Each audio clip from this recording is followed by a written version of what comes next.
Breaking Bad realmente foi a primeira série live action que eu peguei forte pra ver, já que a animação realmente sempre foi o meu interesse principal em mídias.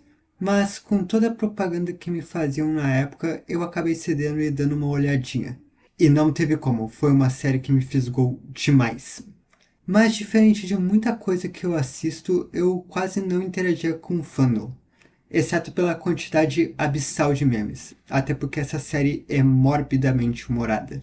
Como no trecho onde simplesmente cai uma banheira com ácido dissolvendo restos do segundo andar da casa do Jesse e a cena tem mó climinha trapalhões. Mas em uma das poucas interações mais sérias minhas com o fandom foi num resumo da primeira temporada, onde eu vi uma frase até meio inocente. Algo como: "E é aqui que o Heisenberg nasce". Esse trecho me marcou um pouco pessoalmente por eu já refletir na época um pouco sobre o personagem do Walter e ter uma visão um pouco diferente que essa pessoa tem sobre o personagem. Eu acho, não leio a mente da pessoa. Mas, em resumo, talvez seja por eu não ser um homem, ou por eu não ter tanto apego ao formato, ou simplesmente por o Walter não ressoar comigo, mas eu nunca vi ele como um homem que foi transformado, e sim como alguém que foi empoderado. A velha questão de empoderar um homem descobrirá quem ele realmente é. O Walter sempre me ressoou como alguém que sempre quis explodir, mas nunca achava a sua válvula de escape. Sempre queria descontar tudo, mas nunca teve uma boa desculpa. Tanto que quando ele consegue uma desculpa minimamente decente, ele vai descer a porrada em um adolescente. E sei que pessoas podem argumentar que aquilo é meramente ele defendendo o filho, mas isso é uma questão que eu quero argumentar com cuidado mais pra frente. O que eu quero introduzir aqui é a questão que o Walter nunca foi um homem mudado em seu íntimo pelo meio. O Walter que fala que está no jogo do poder e não do dinheiro é fundamentalmente o mesmo Walter que vemos no início da série. Mas eu apresentei a premissa falsa e a minha conclusão. Então, qual foi o processo para eu chegar nisso? Eu comecei a fazer esses vídeos ensaios aqui justamente por eu gostar muito de assistir vídeos assim.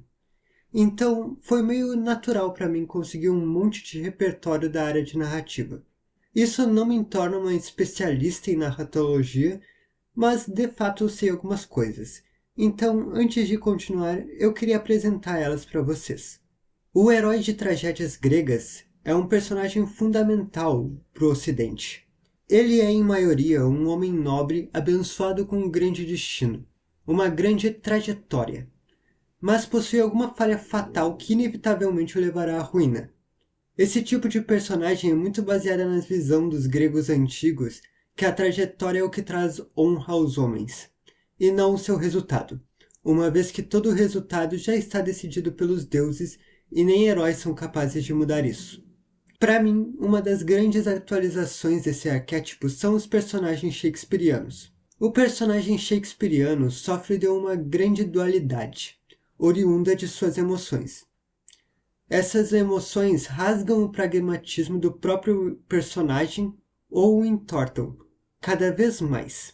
Se fosse para encapsular a ideia, daria para dizer que o personagem shakespeariano é um personagem que, mesmo pensando racionalmente, sempre está agindo pela emoção. Basicamente, enquanto a queda do herói grego era por conta de um erro trágico, a queda de um shakespeariano é por algo muito mais interno do próprio personagem, por conta de um conflito que sua emoção causa. Não é que o próprio personagem não pense na sua personalidade, é que seu pragmatismo já está tão distorcido para satisfazer determinada emoção que ele acaba justificando tudo o que ele faz. E para mim, Breaking Bad pega esse arquétipo e abraça com força. Todos os personagens são escravos de alguma emoção. E funciona muito bem, já que a gente tem bem estabelecido o conflito justamente com o que eles pensam e sentem. O melhor exemplo, para mim, é o Jesse. Tudo o que ele faz durante a série é movido pelo sentimento de validação. Seja a validação que for, mas principalmente a validação do Walter. o que cria conflito porque o Walter pega e faz com que ele mova contra o pragmatismo dele e o sentimento que vem disso: culpa. É difícil resumir esse arquétipo, mas basicamente as ações do personagem são moldadas por um sentimento, que cria outro sentimento conflitante. Mas a maneira dele de agir já está tão influenciada, tão viciada, que ele precisa justificar o modo dele de agir, às vezes sendo pelo próprio sentimento. Por isso que quando o Gus aparece ele é tão impactante, porque mesmo que o telespectador não racionalize, tudo isso já está ali desde o início. Já os sentimentos do Gus de início estão muito distantes, intransparentes, o que torna ele um personagem muito mais impactante do que se ele estivesse num anime onde todo mundo é moralista, só que ele é um moralista sombrio ou um cara sem emoções ou sei lá.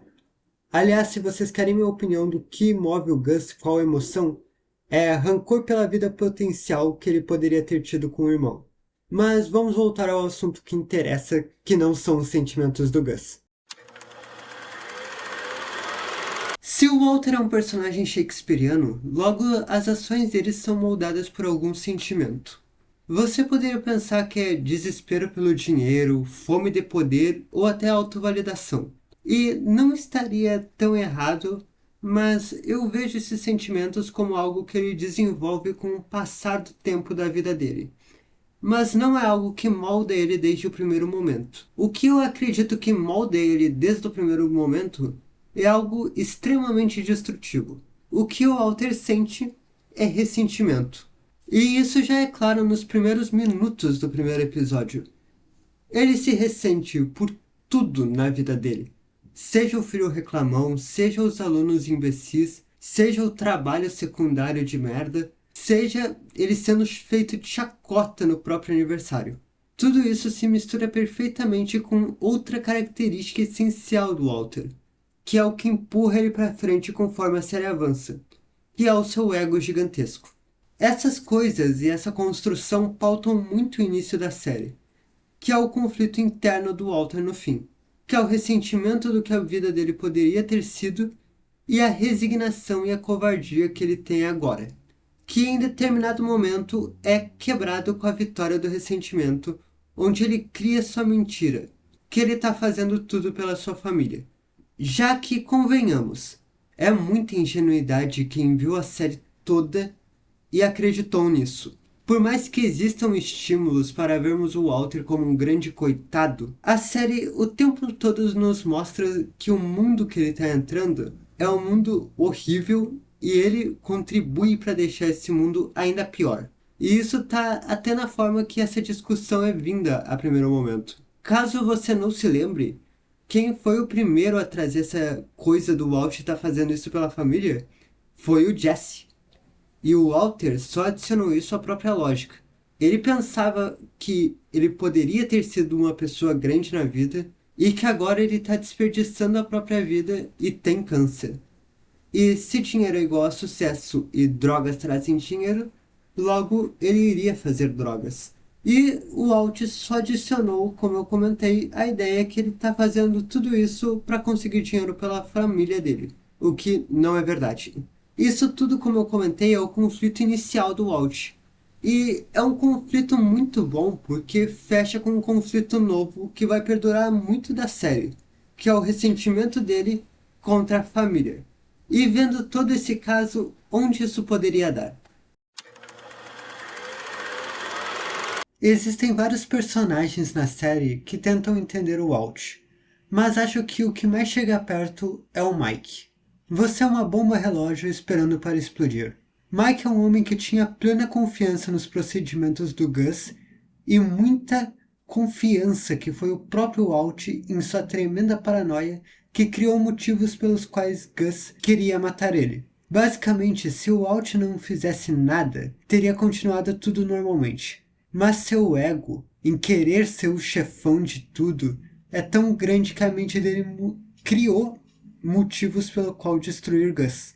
Claro que não temos como saber se isso é verdade, já que não temos como ler a mente de Gus. Mas o mais importante do que os sintomas que o Mike viu é o diagnóstico que ele teceu sobre a personalidade de Walt. E isso é demonstrado diversas vezes na série.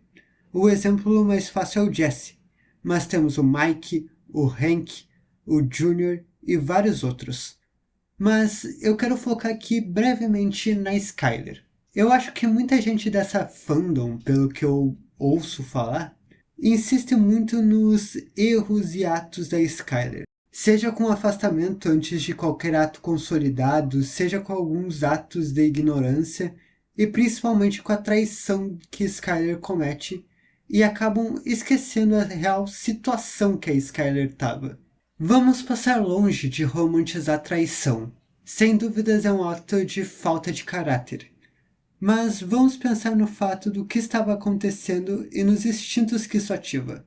Walter não simplesmente mentiu ocasionalmente. Ele mentiu ao ponto de parecer que ele realmente tinha uma vida dupla. O que no início pode alterar coisas simples, como traição ou coisas estranhas. Mas temos que lembrar que o Walt mente sobre tudo. Desde sobre o telefone, passando pelo surto que faz ele aparecer pelado, chegando ao tratamento que foi pago. A Skyler rapidamente e naturalmente fica com seus instintos no máximo. Ela tenta se blindar e até contra-atacar. Mas seja pela postura do Walt ou com a confirmação que ele realmente é um criminoso perigoso, o que realmente sobra para ela além de uma vida de medo? Uma vida de subordinação e constantes tentativas de negociação com Walt. Lembre-se, quando o Walt volta para casa, ele não está numa conciliação com ela. Ele invade a casa e diz que simplesmente vai ficar ali, não importa o que. O Walt, no fim das contas, faz questão de correr a vida de cada personagem que ele se relaciona, fazendo cada um ter que jogar cada vez mais baixo. E no fim de tudo, quando Jesse sai livre depois de muito tempo, o Walter morre com seu ressentimento.